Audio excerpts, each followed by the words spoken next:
ધંધામાં 50% નફાની લાલચ આપી સુરતના 12 ડોક્ટરો સાથે 5.24 કરોડની ઠગાઈ કરવામાં આવી હતી। આ કેસની તપાસ ઇકોસેલ દ્વારા કરવામાં આવી રહી હતી। હોસ્પિટલમાં એમ્બ્યુલન્સ ભાડે મૂકવાના નામે કરવામાં આવેલી કરોડો રૂપિયાની ઠગાઈ મામલે મુખ્ય સૂત્રધાર આરોપી ડોક્ટર હાર્દિક પટવાની સુરત ઇકોનોમિક સેલે કરી છે। સ્મીમેર હોસ્પિટલના ડોક્ટર સહિત 3 આરોપીઓને 8 ઠગાઈ આચરી હતી।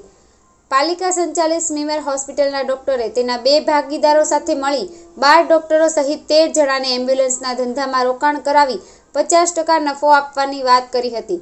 5.24 કરોડની ઠગાઈ કરી ફરાર થયો છે, જેમાં સ્મીમેર હોસ્પિટલમાં બાયોકેમિસ્ટ્રી વિભાગમાં ટ્યુટર તરીકે ફરજ બજાવતા 37 વર્ષીય ડોક્ટર કપિલ અરવિંદ શહાણે ક્રાઇમ બ્રાન્ચમાં ફરિયાદ આપી હતી કે જેના આધારે પોલીસે સ્મીમેર હોસ્પિટલના ડોક્ટર હાર્દિક રમેશ પટવા, તેના ભાગીદાર હેમંત ડાયા પરમાર અને મયુર વાલ્મીકી ગોસ્વામીની સામે ઠગાઈનો ગુનો દાખલ થયો છે। આખરે આ પ્રકરણમાં મુખ્ય સૂત્રધાર ડોક્ટર હાર્દિકની ઇકોસોલે ધરપકડ કરી છે।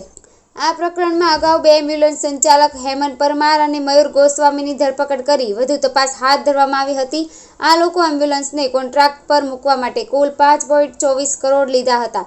ત્યારબાદ હાથ ઊંચા કરી દીધા હતા। બાદમાં તેણે રૂપિયા ધંધામાં નહીં રોકતા તેનો અંગત ઉપયોગ કર્યો હતો।